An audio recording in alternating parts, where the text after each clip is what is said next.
Hello and welcome to the Ferret Business Podcast. I am your host, YemmytheFerret, aka Yemmy, aka Wicca DJ Yemmy, and with me today is myself. What's up, everybody? I'm doing a solo. I'm going solo. Han Solo. I'm solo today on the podcast. That's just me, myself, and I. Some complications came around with recording episodes recently, and so I decided I'm going to give myself a little bit of leeway, give everyone else a little bit of leeway who's been really super helpful in this time of need for the podcast. And here we are. I'm going to be talking pretty much to myself here for the next however long this is going to take. But I figured I've been to a ton of concerts this year. Seen a lot of bands through sweat and blood and maybe tears. I don't know, but we've seen a lot of bands this year. And I thought might as well kind of just go through, maybe tell a few stories about each band that I've seen, and go from there. I mean, this year has been probably one of the biggest years for concerts for me personally. I've seen more bands this year than you can count on 2 hands and 2 feet. So, a majority of that comes from Warped Tour. But the last few years that I've pretty much only gone to Warped Tour, and then maybe, I'd go to if Dance Gavin Dance is coming around, I go to their concert, or if another band comes around, I'll see them. But this is like the first year that I had this whole concert season planned and ready to go, and it finally ended last month with the last concert that I went to. So let's talk about the beginning of the year, because I didn't really see any bands until March this year. I took a few months off, I guess you would say. Well, nothing really was coming around that I was interested in. Well, I shouldn't say that, because there were a few bands that I wanted to see that were coming around, but I just didn't have the time. So, like, at the end of the year, actually in December, I went to go see 2 bands. Or was it 3? I think it was 2. I don't remember. I saw some bands at the end of the year, but then I didn't see any until March. And I went to the early Halloween tour for Motionless in White, and they were touring with Like Moths to Flames, Ice Nine Kills, Every Time I Die, and themselves, of course. And this was the first time that we've actually driven farther than an hour to a concert venue. So I live near Cleveland, and we drove all the way to Columbus to go see these bands for this little, the Graveyard Shift tour, right? Because the new Motionless in White album is Graveyard Shift. It's a pretty good album, I mean, I don't like every track on it, but I think most of the songs are bangers. But let's start with Like Moths to Flames. I thought this band, it was really early on in their tour, and they already were the vocals was already straining to get the notes in there. And even though I really, really liked their newest album, there wasn't much from the older albums. They played a good amount of songs from the newer album. It was okay. I was able to hum along to the songs, They played first, so the crowd, you know how it is. The crowd doesn't really get there until the main events come. So that was them. Their performance wasn't anything special. I mean, there's nothing really from that performance that I can go, oh yeah, that was really great. It was just, yeah. We did get pretty close at this one. It was a packed, venue. I remember we were probably about 5 rows back and all the way over to stage left, stage left. So we were by where the stairs were to go up to the next level and stuff like that. So there wasn't much room. We were kind of all packed together. It was like I said, it was very crowded towards the end. And next up was Every Time I Die. I guess this band can die multiple times. Every Time I Die is like a hit or miss band. Hit or miss. And some of their songs are like really cool sounding, really good, and other songs are just like, I don't know about this. They played a set that kind of went on forever, to be honest with you.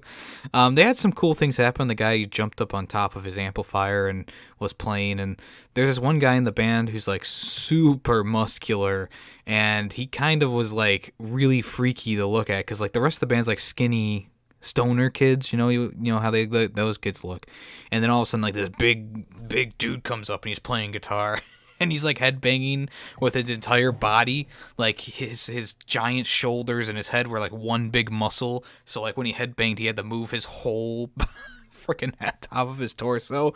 It was very strange, and unfortunately I did not get a video of that. Maybe it is etched on my brain, so it's not like I can't like close my eyes at night and just be horrified as I try to drift into sleep. After them, Ice Nine Kills came on, and this was actually the first time that I'd seen Ice Nine Kills and actually really listened to any songs by them. It's the first time I really heard them. They weren't promoting the new album yet. That was later on. But the first time seeing them, I was really impressed. They played a great performance. I know my fiance isn't a huge fan of Ice Nine Kills, but I mean I really like their new album. Their new album's a banger. I should stop saying that. But their new album's really good. It's like all horror themed. And their old albums are pretty good. They have a lot of good songs. They put on a good performance. Their vocalist is very, very, very, very, very talented. He can go up and down like an angel and a devil. Very far down into the depths of gargling pig squeals. So yeah, if you like that kind of thing, Ice Nine Kills is a good because they're they're kind of mainstream post-hardcore, metalcore, whatever you want to call it, screamo. Their songs aren't like breaking the boundaries of anything like Motionless in White kind of now. So if you like the more basic post-hardcore stuff, I think that Ice Nine Kills is a good place to start for you, because they're not as far into it as Motionless in White, where Motionless in White has this whole theme of being gothic and kind of being like Marilyn Manson. And speaking of Motionless in White, I mean, they put on a pretty good performance. I wasn't too familiar with most of the songs they played. I only had heard their new album and a few snippets of other ones from like Guitar Hero, and I think they only have songs on Guitar Hero Live, which is unfortunately ripping at the end of the month. So if you haven't gotten that Guitar Hero Live Platinum, get on that, because I think the service shut down the 22nd before Christmas. Crazy. But anyways, they put on a great show. I mean, it was of course a Halloween theme, graveyard theme. They had a giant like zombie come out during the one song where it's like, da da da da da da like a zombie, D something. I don't know the lyrics, but he came out and was dancing around. They claimed that this was the biggest audience they had encountered yet on the tour.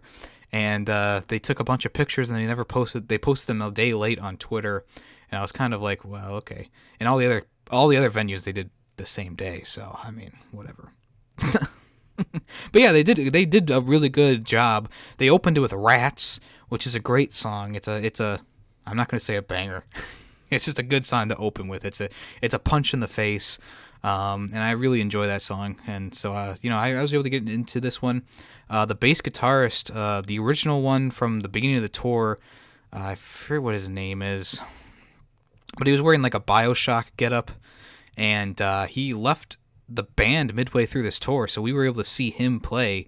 It was actually pretty soon after our tour date that he left. I forget what his name is, though. But yeah, he actually came down along the railing, and the one person we were with really loved him, and she wanted him to spit on her. Like, he did this, a lot of bands and people will do this thing where they drink water and they spit it into the air, and she wanted to get spat on. Kind of weird, but hey, I don't judge. No judging here. There's a judgment-free zone, unless you come to a video and leave after commenting something.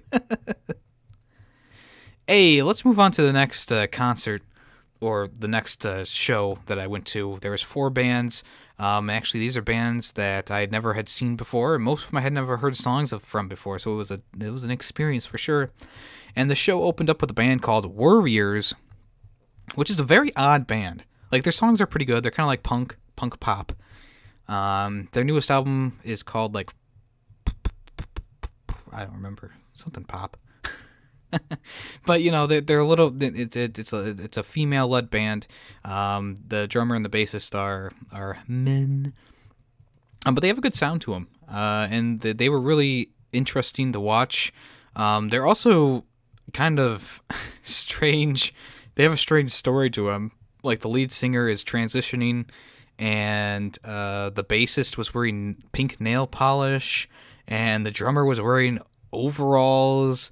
And it was a very strangely put together band, but like I said, the sound was good, and I got into them, and I have them on Spotify now, so I listen to them every so often. But they have some good songs in there, and they're very well practiced. I think it was a little bit too well practiced, if you ask me. Oh, why is that a problem, you stupid noob? Because you kind of want to hear the faults. You're watching them live. Like, if it's the same experience as listening to them on an album, what's the point of going to the concert? But next up was a band that's one of my favorites. It's Tiny Moving Parts. Their newest album is crazy good. Lots of good songs on there. They're punk, but they also are kind of leaning towards the Wonder Years style of playing, so they're kind of in between there, because they have a lot of really fast and crazy moments, and then they'll slow down. The guitarist is really good, and the guitarist is also the lead singer, so he has to do like all these crazy things on guitar and sing at the same time. Really impressive to watch, and the crowd went wild for this band. That was the next time I saw them, but we were pretty far back at this concert. It was inside a old church that they kind of tore out. They put a few pews on the side for people to sit on the edges, and then it was kind of a smaller venue, and it was just an empty church, and there was a stage still with all the lighting and stuff, and it was a really cool place. And this was the first stop on this tour, and it was really cool to go there. It was another drive. We had to drive to Pittsburgh, so another long drive. Drove there. We actually got a hotel and stayed overnight in Pittsburgh and left in the morning. It was one of those things that was really just a fun experience, great time. And Tiny Moving Parts was really, really good.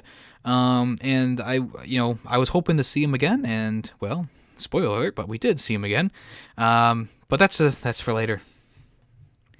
Next up is Tiger's Jaw, a band I had no clue what to expect from them. Tiger's Jaw is a poppy kind of rock band.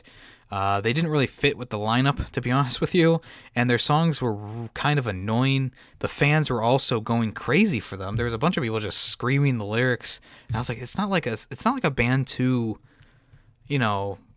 mosh to. I mean, they're like playing these easygoing songs with some harder parts in them, but it was just like I couldn't stand that. I kind of tolerate them now. Their newest album is all right, but I just don't like that style of music where it's kind of like more poppy and it's upbeat, and there's really nothing too adventurous when you're going into a band like that. And finally, the creme de creme. The Wonder Years came on the stage, and they played an extended set. So we got an extra 5 songs at the end, 2 of them acoustic. They actually gave a cake to one of their biggest fans who shows up to all their concerts. And they had her crowd surf to the front during an acoustic song. They played tons of hits from their old stuff to their new stuff. It was just a great experience. This was before I kind of knew the lyrics to the songs. I was still getting into them. And now I know a lot of their songs. And I really, they're one of my top 10 bands right now. But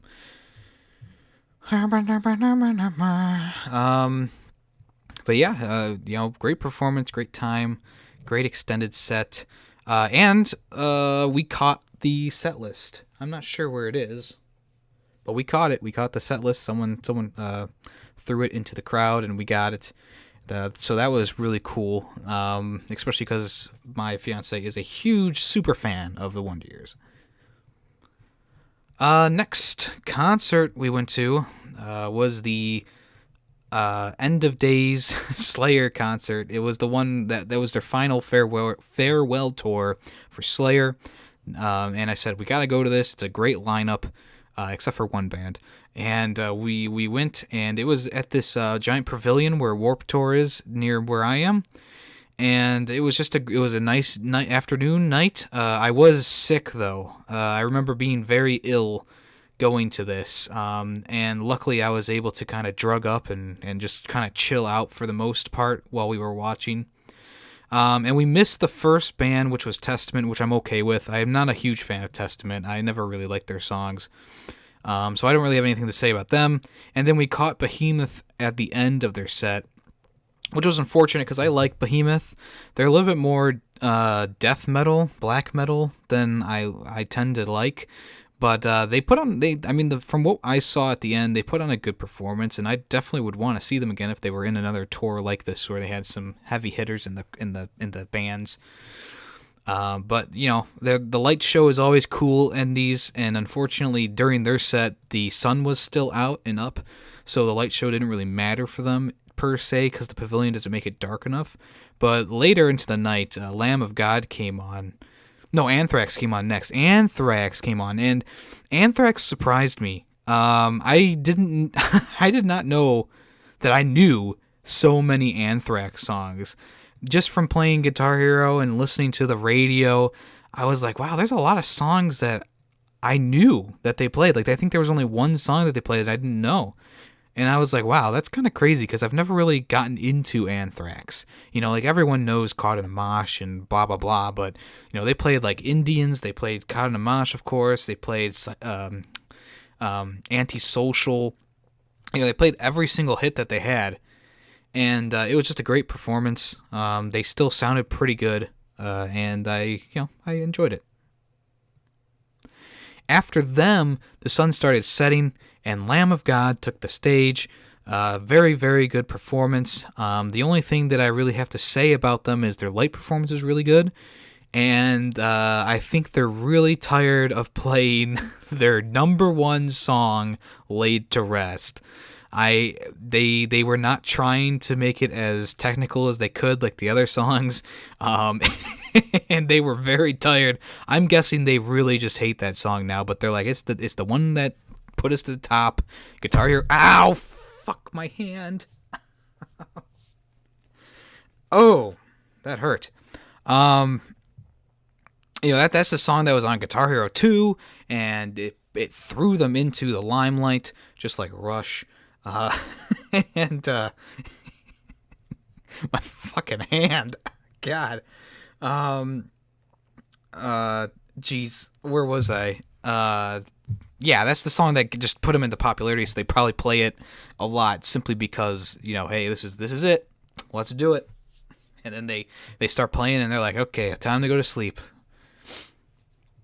And then finally Slayer came out. Epic performance. I mean, you can make fun of Slayer however much you want because all their solos sound like garbage. I mean, not garbage, but they sound like, random notes being played, I would guess you would say. But I really like Slayer. I mean, they've always been a really cool band to listen to. They got popular because of Raining Blood, and I actually left during that song because I was like, I've heard it enough. I'm not a big fan of Raining Blood like everyone else. I'd rather, I liked the songs that they played. They played a good selection, and I knew that Raining Blood was going to be the closer. So I just said, you know what? I'll listen to the beginning because the beginning's cool, but the rest of the song I'm just going to leave for. So we did, and we beat the traffic going out, so you can't beat that, knock that. But it was, all in all, it was great. It was a great time, just sitting in the grass and listening to some really good bands play. And Slayer just put on a heck of a performance with burning upside down crosses and fog and mist elements. If you want to, you can listen to my live podcast, which is like labeled number 3, Sickness, Slayer, and something else, where I tell a little bit more about Slayer's performance, but just know that it was really good, and they really planned it really well with the fog machines and stuff like that. And I would see them again, but unfortunately, They're supposedly done. And unlike Kiss, they're probably actually done. All right, so next up was Warped Tour, and there are a lot more bands that I saw in passing and just kind of like standing around for a few minutes, just kind of pondering existence, while we waited for our next band to go, or maybe we shopped at a stand. Warped Tour 2018, people going into it were very, very, very disappointed in the set list. How many bands that were going to be there. Some bands that were really popular were only there for select days, and most people didn't get to see them, like Beartooth and stuff like that. But I thought that it was great. I mean, I had a great time at this Warped Tour. This is the first Warped Tour that I went to that I didn't want to leave. Towards the end of the last 3 we've been to, I've kind of been like burnt out. I've had a headache. But this one, I was ready to stay the entire time until nighttime came around. And we even saw the last band that was playing for the night go on stage. It was, of course, Falling in Reverse, and they suck monkey penis. So we ended up leaving before they got too far into their first song. But the first band of the day was a perfect band to start off with. It was State Champs. We had a lot of energy. They played all their hits and a lot of the good songs from their newest album. It was a great performance. The only thing I have to say is the crowd was really stupid. There was these 2 girls who would lock hands, and then they would spin in a circle, and they would just... I don't even know why they did that. It's just all of a sudden I saw them like look at each other, and then they grabbed hands and they swung around in a circle. Everyone moved away from them. It's like, this is just annoying. Like, I get you're having fun, but for everyone else, this is like the stupidest thing I've ever seen. It's very cringy. It was very cringy. For the most part, like when people crowd surf or stuff like that, I don't mind. I don't mind lifting someone up over my head. It's not, as long as their shoe doesn't hit me in the face, I'm okay with it. But there's sometimes, like at the Wonder Years concert or at a few of these Warped Tour concerts, where the same person kept going throughout the whole freaking thing, and I was like, stop. I guess it's a way to like get really close to the band, really close to the singers and the people in the band, and make them acknowledge your existence for 0.1 of a second. But come on. But anyways, State Champs is cool. Really enjoy that band. It's a little bit of a lighter band for me, honestly. They're a little bit more punkish, popish, I guess you would say. Definitely no dirty vocals or anything like that. So. It's a different type of band, and last year's Warped Tour, I think, Set It Off was the first band we saw that year. That was a pretty good band, but I think State Champs opened up a lot better. I'm not really sure the timeline of what bands we saw anymore. It's all really kind of fuzzy, kind of all together in my head. So I think... I'm probably missing a ton of bands on my list that we actually saw, but we just didn't, I just can't remember right now, because there's this whole time from when State Champs played to when 4 Year Strong played that we were just kind of hopping around to different bands and stuff like that. And, I kind of just, forgot those bands right now. And even looking at the list of bands that we saw, I can't remember which order they were in for our venue that we saw them on. But the next band I'll talk about is Kubla-Khan. And we actually met the singer for this band. He was actually at his merch stand just sitting around. I didn't even notice he was the singer because he dresses so oddly. Like, he had a white shirt on, white beater is it called, with jean shorts and really high knee socks and just regular old shoes. And his hair was he was just long hair, kind of looked like Jesus. But we didn't even notice, and then we turned around because my fiance bought a CD from the stand, and she was like, "That's the lead singer, I think." So she went back and was like, "Can you sign my disc, my CD?" And he did. So that was kind of cool. We didn't really do anything with him. He just kind of was like sitting there, so we didn't want to annoy him or anything like that. And a lot of the bands had certain times that they were gonna be there to meet you and sign things and blah blah blah. This is one that was just there. He was just there and just kind of manning the fort while the other guy maybe took a break. Who knows? But their performance was pretty good.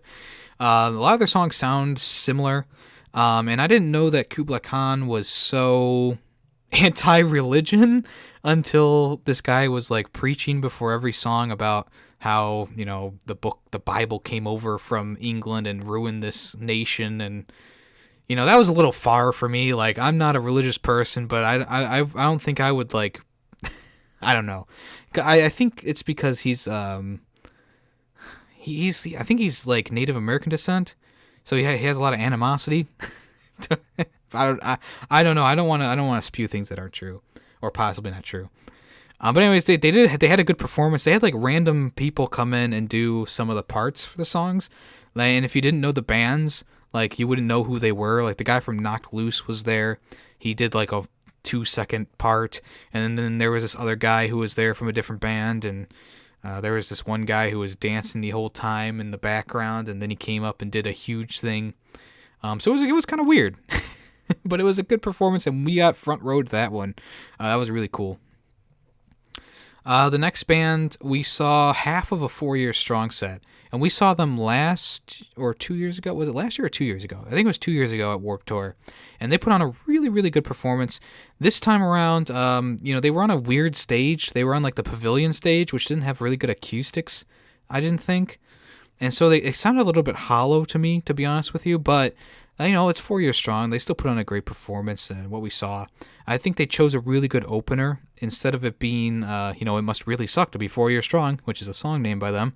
It was, we all float down here, and I really enjoy that song. And they played a lot of the songs from their remastered album, and they also played a lot of songs that were just popular in general. And it's a great time. It was a great time. But I had to see Nekrogoblikon, who were playing like 10 minutes into that set, and I was like, if I don't see this band, I'm gonna kick myself, because it's like, I've already seen 4 Years Strong, fine, but I mean, is there ever gonna be another chance to see Nekrogoblikon? Maybe, but probably not. And they put on such a great performance. I was smiling the entire time. The goblin that runs around, he had a Nekrogoblikon flag. He had, he was airplaying guitar. He was passing out Monster Energy drinks. Just doing all this random shit while they were doing their songs. The only thing that I kind of didn't like about the Nekrogoblikon performance was they only played songs from the new album, and the new album had only come out like a week before the tour. So I was like on the fence about that one, but it was still, about that decision, I should say, but I was still really, really, really happy that I got to see them, and that I was pretty close to them, and there was a light crowd around them, so it wasn't like we were all packed in like sardines. And I almost caught the volleyball with the Nekrogoblikon logo on it, but unfortunately it didn't, I couldn't keep it in my hands. But we did see them in real life, IRL. We saw them. I went to the signing, and I didn't get anything signed. I just got a picture with them. I didn't have anything for the sign, and they weren't selling their CDs. What I like to do is when I go to concerts, I like to get the CD and then have the person sign it there. But they didn't have CDs. They didn't have anything physical except for like the volleyball, the tennis ball, whatever you want to call it. They had a little plushie of a goblin that I bought, and they had like a patch that said Nekrogoblikon that I bought, and I also bought a shirt. But that's nothing really that you can sign. So instead of making them figure out how to do it, I just said, fuck it, we'll just get a picture. And it was cool meeting them. The one guy was sick. He had like a Monster Energy drink tattoo on him. And they made fun of that during the whole performance. They're like, you could be like that guy who got a Monster Energy tattoo. What a fucking idiot. On his face. And while we were waiting in line to see Nekrogoblikon, we were able to see Knocked Loose, which is kind of a newer band. They have one album out called Laugh Tracks. Great album, really good album. I really enjoyed what I heard from them, what I saw of them. There was a big crowd around them too, so obviously they're gaining traction in the crowds and stuff like that. It was a good performance.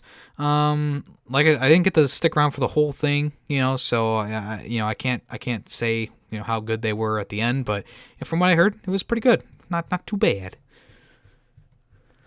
We also got to see a band called Capstan, which was one that was a must see on my list. They're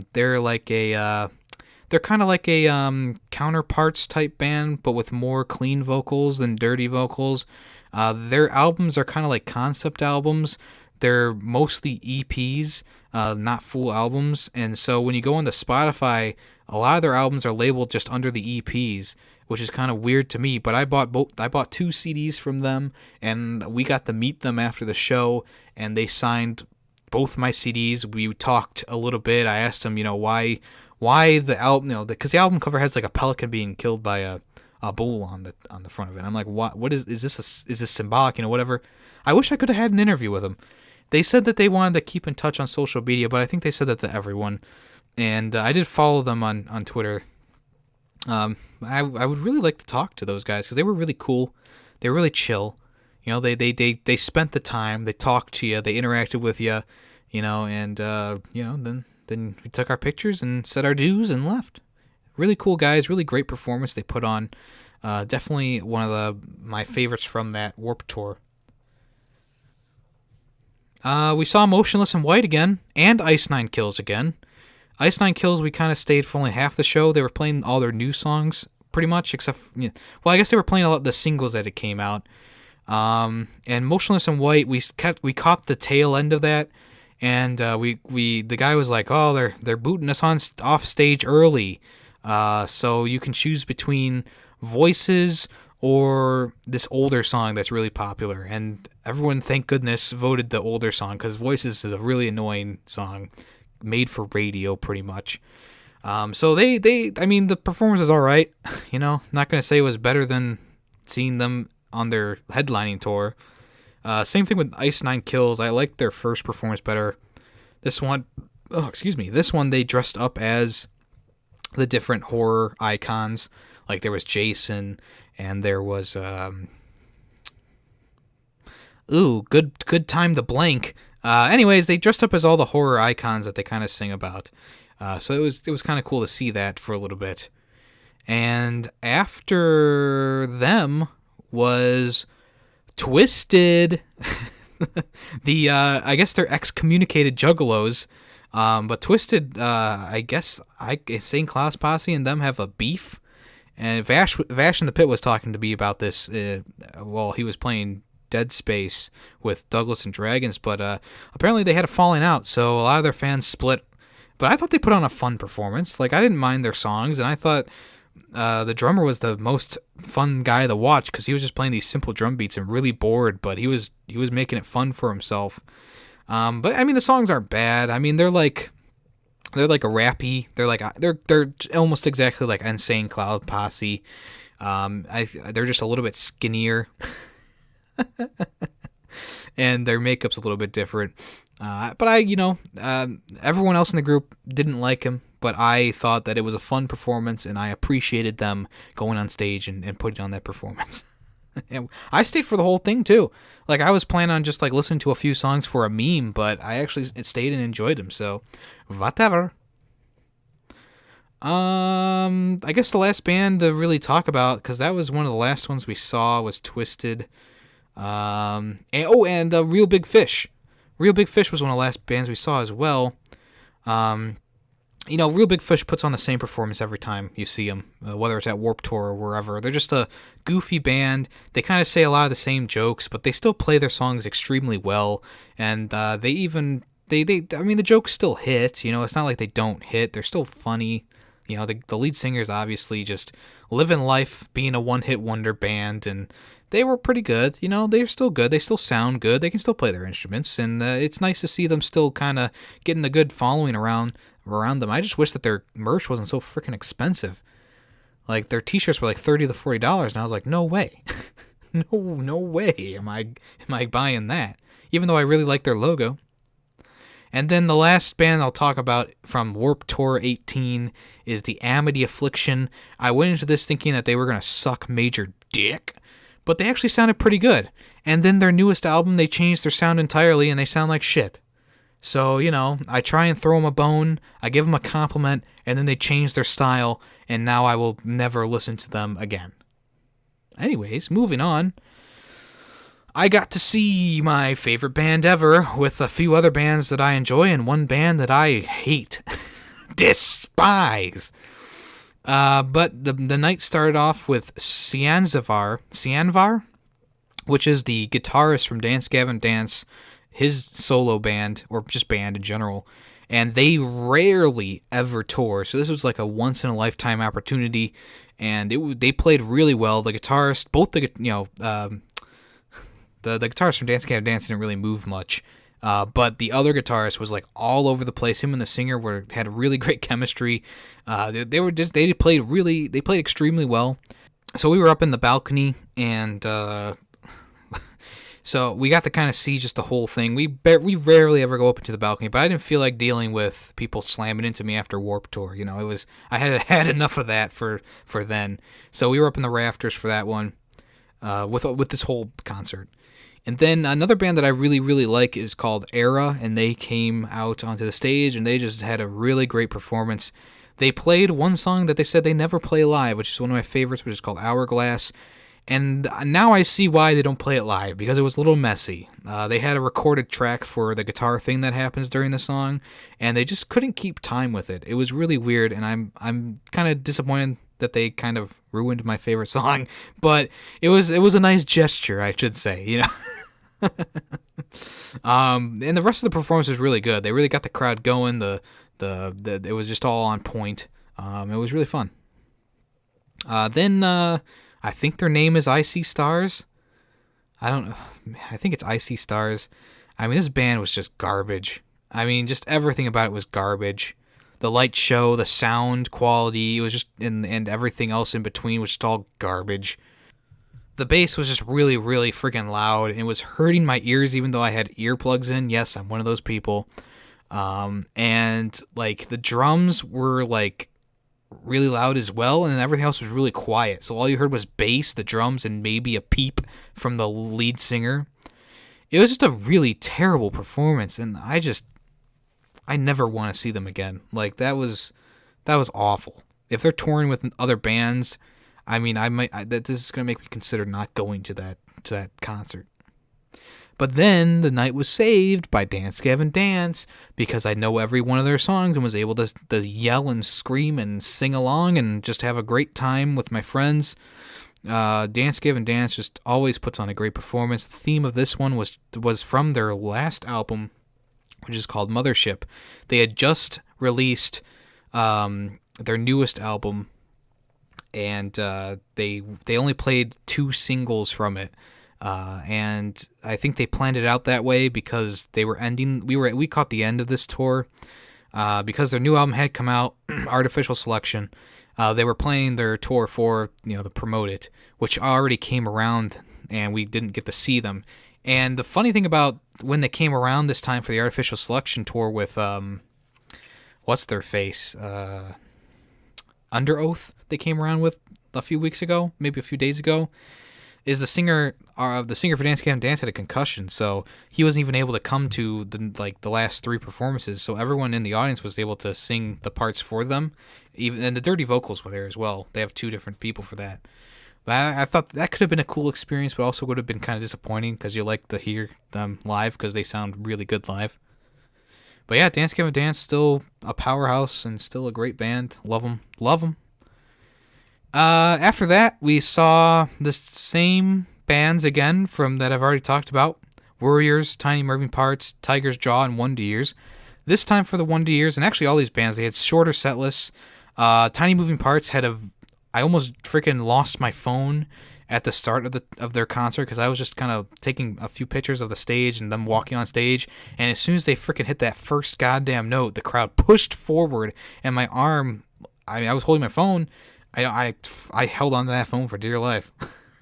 that was so close, and for the rest of the concert I didn't take out my phone again. But each band had a little bit of a shorter set because they were playing with a few other bands, but we missed the first band because it was one of those hippy dippy bands, and then we also left before the last band, which was the Front Bottoms, which is another hippy dippy band. So, and the really cool thing is we got front row for the Wonder Years and unfortunately Tiger's Jaw, but we got front row for the Wonder Years this time, and it was great. I think I liked this time better because I knew more of their songs. I was able to sing along and have fun with my fiance instead of just kind of listening and being like, okay, that's a good song. But yeah, they had a little bit of a shorter set list. They didn't play much of the other stuff that they played at the first one, so the first one was definitely more intimate, but this one was definitely more fun. As for the other bands, Tiny Moving Parts played a great show. Like I said, Warriors, I knew their songs this time, but the crowd wasn't really into it, so I didn't really get to do anything with that. Tiger's Jaw played a little bit better this time around, but this time around we were in front of their we were standing in front of their bassist, and their bassist is one of those guys who he makes the sound people set up a microphone for him. They test it out, they get it all working, and then he never says a peep into it. And I was like, why even freaking do that? Like, why have a microphone in front of you when you're not going to even speak into it? You're not even going to say anything. You're not going to sing into it. And then also his bass playing was just really annoying in general. He's one of those bassists who thinks he's better than he actually is. You know how it is. And he was just like flopping around and doing all these crazy moves and twisting his legs. And I was like, okay, dude, you're playing pop punk. Like, don't stress yourself. But it was still, it was a little bit more listenable than the last time, I guess you would say. And then, of course, the Wonder Years came on after them and just blew the house down. And we left shortly after them. But like I said, this time around, I was able to kind of more or less have more fun, I guess you would say. And they're still played a really great performance, even though it was a little bit shorter. One of the last things I did this year, we went to the Pittsburgh Orchestra, and they did The Nightmare Before Christmas. This was the first time we've kind of went to a actual, like, concert venue where it was like a theater for orchestras and bands and stuff to play in, like concert orchestra and stuff like that. And they played along to the Night Before Christmas movie. The seats are really close together. It was kind of uncomfortable, borderline uncomfortable. Legs were getting stiff towards the end of it. But for the most part, they played great. I still like listening to orchestra. I was in orchestra and band, playing the trumpet back in high school and middle school. So, I still have a love for that kind of thing. There was parts where they got off sync. Like, there's a part where Jack's like, I'm the Pumpkin King, and the band's supposed to do the dun dun dun with him. And they did it like a whole freaking like half a beat after. And I was like, oh boy. But really, I mean, it's got to be tough to play with the movie in the background. They might have needed another day of practice, who knows? But it was still cool. It was a cool experience. It's not something you would normally get to see. Especially for to see the movie and the live orchestra playing. It's definitely it's cool. It's cool. And I actually did something like this back in high school. We went to Disneyland, Florida. And one of the perks of being in the band was we got to go backstage and we got to go into the recording studio and stuff like that. And we got to play along to Tarzan. So there were a few songs we played with Tarzan, and it was really cool. We got to kind of learn how they do it, like each beat or each I can't remember the terminology, but each wave of the wand was a gray bar that went across the screen. When you need to turn a page, like a yellow one goes past the screen.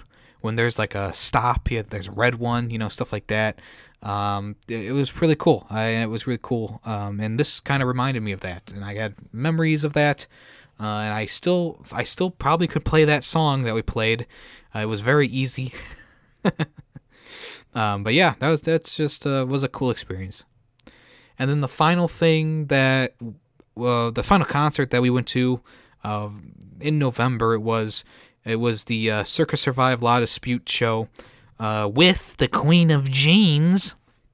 Now, the Queen of Jeans opened the show.